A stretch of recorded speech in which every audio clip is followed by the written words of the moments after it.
बस ये कहूँगा सर्कस अभी थोड़ी देर पहले देखिए, जैसा इसका नाम है तो इसमें कोई सर्कस की कलाकारी तो नहीं है, लेकिन मुझे टाइम पास लगी। जैसे पुराने ज़माने की फिल्में नहीं हुआ करती थी, साधु और शैतान, चलती का नाम गाड़ी, उस तरह की फिल्म बनाई है। ठीक ठीक लगी।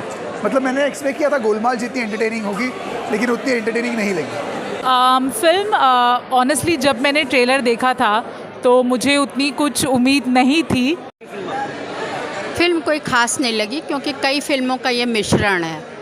जैसे आपका प्रियदर्शन का हंगामा, फिल्म अंगूर से सारा सब्जेक्ट इन्होंने उठाया है। जैसे वो ये हार बनवाने वाला सीन था, वो मौसमी चटर्जी का संजीव कुमार हार बनवाते हैं, वो सारा सीन इन्होंने उठाया है। और 2 दूनी 4 का भी कुछ लिया है। मतलब फ़िल्मों को एक खिचड़ी के रूप में कर दिया। और जहाँ वो फिल्म बोझिल हो रही थी, दर्शकों को ख़राब लग रही थी, वहाँ पुराने गाने डाल दिए हैं। तो इससे फिल्म में डायलॉग्स जो हैं वो ज़्यादा चीखने पुकारने वाले थे। वो ज़्यादा ये था कि लोग चीख रहे हैं, पुकार रहे हैं, कोई उसमें एक वो नहीं थी, एक धैर्य नहीं था। तो ये फ़िल्म इसलिए मुझे काफ़ी पसंद नहीं आई। बाकी उनकी पहली फ़िल्में अच्छी लगी हैं मुझको। हंगामा पूरी सीरीज़ देखी है मैंने, मगर ये फ़िल्म कुछ ज़्यादा ख़ास नहीं लगी। ये एक मिश्रण है और उन्होंने एक मैसेज भी देने की कोशिश करी है कि आजकल जैसे उड़ रहा है कि भाई ये हिंदू है, मुसलमान है, इसका खून ऐसा है वैसा है। तो आप एक नाव पे 2 सवारी नहीं कर सकते। आप ये मैसेज नहीं दे सकते कि हम हिंदू मुस्लिम वाला भी उठा दें कि भाई उनका खून सबका एक बराबर है। या तो आप यही मैसेज दे दीजिए, या फिर हम लोग सोच के कहते कि शायद सर्कस के लिए कुछ इन्होंने बहुत कुछ अच्छा लिखा होगा कि सर्कस आजकल चल नहीं रहे हैं, लोगों को शहर में नहीं दिख रहे हैं, तो शायद सर्कस कंपनी को फिर से एक उठने का मौका मिलेगा। वो भी इन्होंने नहीं दिखाया है।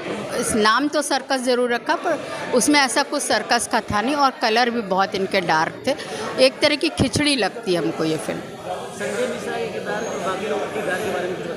संजय मिश्रा जी तो हमेशा से बहुत अच्छे रहे हैं। उनको डाल दीजिए या पंकज त्रिपाठी को डाल दीजिए फिल्म में, तो फिल्म उठने की कोशिश करती। उनके डायलॉग अच्छे हैं, उन्होंने एक्टिंग भी बहुत अच्छी करी, पर वो सही जगह पे उनकी एक्टिंग जा नहीं पाई, जो कहानी के हिसाब से लचर हो गई, चीख पुकार ज़्यादा हो गई।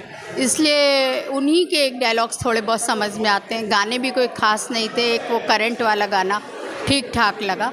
तो मेरे हिसाब से फिल्म कोई ख़ास नहीं। हाँ, क्रिसमस है तो शायद ये थोड़ी बहुत फिल्म चल जाए, क्योंकि भाई क्रिसमस में लोग छुट्टी में बैठे हैं तो सोचेंगे चलो लगी है तो देखाएं, वरना फिल्म में कुछ दम नहीं है। आउट ऑफ 5 में कितने स्टार देंगे? मैं 2.5 स्टार दूँगी।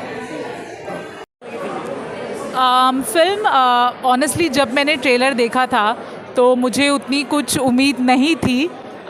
फिल्म के स्टार्टिंग 15-20 मिनट में भी लग रहा था कि ऐसी होगी, बट आई वुड से जितने भी एक्टर्स हैं, Sanjay Mishra and Ranveer, but specially the actors who are excellent in the comedy space, उन्होंने फिल्म को बचा लिया।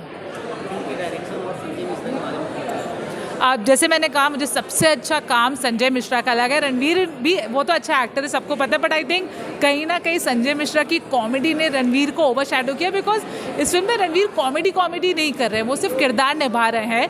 लेकिन as I said, Sanjay Mishra है, तो जी हाँ, उन्होंने कहीं ना कहीं रणवीर को ओवरशैडो कर दिया। And for me he is the hero of the film. यार, मैं ऑडियंस को यही बोलना चाहूँगी कि क्रिसमस का मौका है। सबसे अच्छी बात है कि ये फैमिली फिल्म है, तो आइए एंड बोर नहीं होंगे, that is for sure, and it's fun. I mean, आप आइए, मज़े कीजिए एंड जाइए। It's a good film. Out of 5 में कितने? 3 स्टार। मुझे टाइम पास लगी। जैसे पुराने ज़माने की फिल्में नहीं हुआ करती थी, साधु और शैतान, चलती का नाम गाड़ी, उस तरह की फिल्म बनाई है। 60s का दौर दिखाया है, तो फुल एंटरटेनमेंट लग रहा है, मज़ा आया देखने में। मतलब स्टार्टिंग में थोड़ा सा मुझे नाटकी लगी। पिक्चर की स्टोरी थोड़ी अंगूर फिल्म से मिलती है, बड़े मियाँ छोटे मियाँ, ये सब फिल्में आ चुकी है इसी तरह की। तो मतलब कहानी में कोई नयापन नहीं था, लेकिन मेकिंग मेन थी। पिक्चर में मेकिंग सबसे इम्पॉर्टेंट होती है। तो इन्होंने कॉमेडी डाल के और ऐसे से बोलते हैं ना, पूरी पिक्चर अच्छे से बनाई, तो उस हिसाब से पिक्चर इंटरेस्टिंग लगे। फिल्म की जो स्टोरी लाइन, जो कास्ट है, और इसका किरदार सबको अच्छा लगा। रणवीर सिंह तो अपने कर ही देते हैं अच्छा काम, उनका तो कुछ बोलना ही नहीं है। दीपिका और उनकी केमिस्ट्री का एक जो सॉन्ग है करंट लगा, वो बहुत अच्छा है। बहुत मज़ा आया देखने में। फिर अपना क्या बोलते हैं, सिद्धार्थ जाधव की एक्टिंग बहुत अच्छी लगी, जॉनी लीवर की एक्टिंग अच्छी लगी, सबने मस्त काम किया है। आउट ऑफ 5 में कितना स्टार देंगे? मैं 3 दूंगी। बस ये कहूँगा सर्कस अभी थोड़ी देर पहले देखिए, जैसा इसका नाम है तो इसमें कोई सर्कस की कलाकारी तो नहीं है, लेकिन अगर आपने ट्रेलर देखा हो तो it is based on the concept of हमशक्ल, जो एक दौर में आई थिंक चलता था। और दरअसल ये कॉन्सेप्ट जो है, ये प्रथा जो मैं कहूँगा, ये विलियम शेक्सपियर ने चालू की थी with his play comedy of errors. और इसे जहाँ तक अगर हम हिंदी कल्चर की बात करें, इंडियन कल्चर की, तो मेरे ख्याल से सबसे पहले बंगाली थिएटर में इसे यूज़ किया था। और फिर एक फिल्म बनी थी 2 दूनी 4 समवेयर आई थिंक इन 1950 या 60 मेरे ख्याल से। और फिर 1982 में आई थी गुलजार साहब की अंगूर, जो काफ़ी पॉपुलर थी उस ज़माने में, और जिसे अक्सर कहा जाता है it's a cult comedy. And कुछ लोग, बल्कि रोहित शेट्टी के, एक बार मैंने खुद उनके मुंह से सुना है कि उनके अनुसार ये सबसे बेहतरीन कॉमेडी फिल्म है इंडियन सिनेमा, हिंदी सिनेमा की। तो ऑब्वियसली स्टोरी तो इसमें कुछ नया नहीं है, और तो मैं कहूँगा कि ये रोहित शेट्टी का ये कोई रीमेक नहीं है या अडेप्टेशन नहीं है, बट रोहित शेट्टी का अपने अंदाज में एक ट्रिब्यूट है टू अंगूर। और तो फिल्म बेसिकली वही है, लेकिन इसके साथ उन्होंने एक बहुत अच्छा सोशल मैसेज भी दिया, जिसके बारे में बताऊंगा नहीं, क्योंकि अगर मैंने सोशल मैसेज बताया तो इसका जो एक वो थोड़ा रिवील हो जाएगा। और एक मुख्य कैरेक्टर है विच इज़ प्लेड बाय मुरली प्रसाद, और उनके कारण ही ये सब कन्फ्यूजन क्रिएट होता है। वो क्या करते हैं उसके बारे में हम बता नहीं सकते, लेकिन फिल्म की पहली फर्स्ट हाफ की बात करें तो मुझे काफ़ी कमज़ोर लगा। मतलब सच बताऊं तो बिल्कुल हंसी नहीं आ रही थी, ज़बरदस्ती कि मुझे कॉमेडी सब लग रही थी, और मुझे उस टाइम पर टेंशन हो रही थी कि ये फिल्म जा कहाँ रही है। उस समय तो मुझे डर था कि शायद सिर्फ 1 स्टार देना पड़े, लेकिन फॉर्चुनेटली इंटरवल के बाद ना जानो जैसे एक्टर्स, डायरेक्टर और सभी ने पॉपकॉर्न खाया और उनके अंदर जान आ गई हो। और जो सबसे बड़ा श्रेय मैं देना चाहूँगा तो वो है हमारे संजय मिश्रा साहब को। हम जानते हैं कि वो बहुत ही बेहतरीन एक्टर है। उनका जो कैरेक्टर है राय बहादुर का, और जो खासकर पुराने ज़माने में 60s और 70s में जो हमारी क्लीशे फिल्में होती थी, उनमें कई बार एक कैरेक्टर होता था राय बहादुर, या तो वो एक लड़की हीरोइन का बाप होता था या फिर वो विलन होता था। तो वो जो एक लहजा है, बात करने का ढंग, स्टाइल, अगर हम बात करें तो specially villains of that time, चाहे आप नाम ले लो सुधीर साहब का, या फिर आई थिंक शुरू में जो उनका टोन है वो थोड़ा बहुत आई थिंक जीवन के स्टाइल में बात करते हैं, सुधीर के स्टाइल में बात करते हैं। तो कहीं ना कहीं मुझे लगा कि उनका जो कैरेक्टर है it encompasses the Rai Bahadur of that era.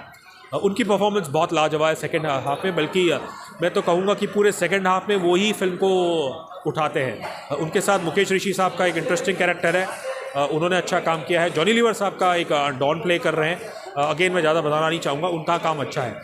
So basically ये फिल्म की कहानी वैसी है कि इसमें लीड एक्टर्स जो है रणवीर सिंह, वरुण शर्मा, जैकलिन और पूजा हेगड़े। मुझे लगता है बिकॉज वो कहानी ऐसी है कि उनके लिए ज़्यादा कुछ करने के लिए था नहीं, बस उन्हें उस कन्फ्यूजन के साथ बहते जाना था, और वही चीज़ वो कर रहे हैं। आई थिंक नॉर्मली जो हम एक इलेक्ट्रिक एनर्जी की बात करते हैं, हाँ यहाँ पे एक रणवीर सिंह का कैरेक्टर आपको करंट ज़रूर देता है, लेकिन जो एक यूजुअली इलेक्ट्रीफाइंग परफॉर्मेंस हम रणवीर सिंह से देखते हैं वो इस कहानी में शायद स्कोप इतना था नहीं। तो मैं ये नहीं कहूँगा कि रणवीर सिंह ने डिसअपॉइंट किया है, बस ये है कि उनके लिए एक ज़्यादा था नहीं।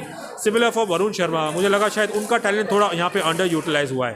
रही बात तो आई थिंक सिद्धार्थ या सिद्धांत जाधव है, जो जॉनी लीवर के हमशक्ल जैसे ही दिखते हैं, उनकी परफॉर्मेंस मुझे इतनी नहीं भाई।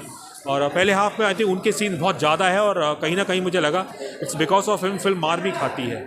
और खैर, लेकिन फिर भी आई थिंक फिल्म का एक सोशल मैसेज है, और रोहित शेट्टी ने अपने अंदाज में फिल्म क्या नहीं की। ये ऑल द बेस्ट या गोलमाल 1 जैसी तो बेहतर फिल्म नहीं है, लेकिन इसका अपना एक मज़ा है। और क्योंकि एक स्पेशल स्क्रीनिंग थी और यहाँ पे कुछ बच्चे भी थे, और जब बच्चे हंसते हैं तो बच्चे मन के सच्चे हैं, और उनके मुताबिक आई थिंक कोई भी सब क्रिटिक फेल होते हैं। तो मुझे लगता है फैमिली के लिए डेफिनेटली एक रोहित शेट्टी साहब हमेशा फैमिली के लिए फिल्म बनाते हैं, तो ये वेरी मच फैमिली फिल्म है। इसका सेकेंड हाफ अच्छा है।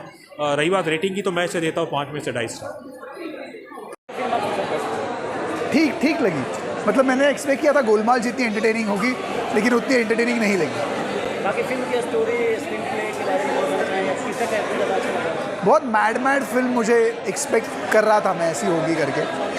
हम शक्ल हैं और अलग अलग डबल रोल है, वॉटेवर जो है, जो तमाशा चल रहा है, कमोशन जिसको बोलते हैं। लेकिन शायद मेरे एक्सपेक्टेशन इतने ज़्यादा थे कि मुझे लगा गोलमाल जितनी एंटरटेनिंग होगी, लेकिन उतनी उस स्तर तक नहीं पहुंच पाई मेरे लिए। Sanjay Mishra is terrific, Siddharth Jadhav stands out. मतलब अगर आप सारे किरदारों में पकड़ो और स्टोरी लाइन में, तो ये दो जो है वो उभर कर आते हैं और उनके ही किरदार ऐसे हैं जो आपको एंटरटेन करते हैं। डायरेक्शन कैसा लगा? It's a typical Rohit Shetty film, so it has to be a absolute mad film. Entertaining, I was expecting, but again, Golmaal को अगर टेम्पलेट रखा जाए, जो कि नहीं रखना चाहिए क्योंकि अलग अलग फिल्म है, लेकिन वो आता है क्योंकि डायरेक्टर सेम है, तो कहीं ना कहीं वो डिसअपॉइंटमेंट हुआ। पब्लिक को पसंद आने वाली है कि नहीं, कुछ आइडिया? वो तो पब्लिक ही बता पाएगी। Thank you. आउट ऑफ 5 कितना? 2.5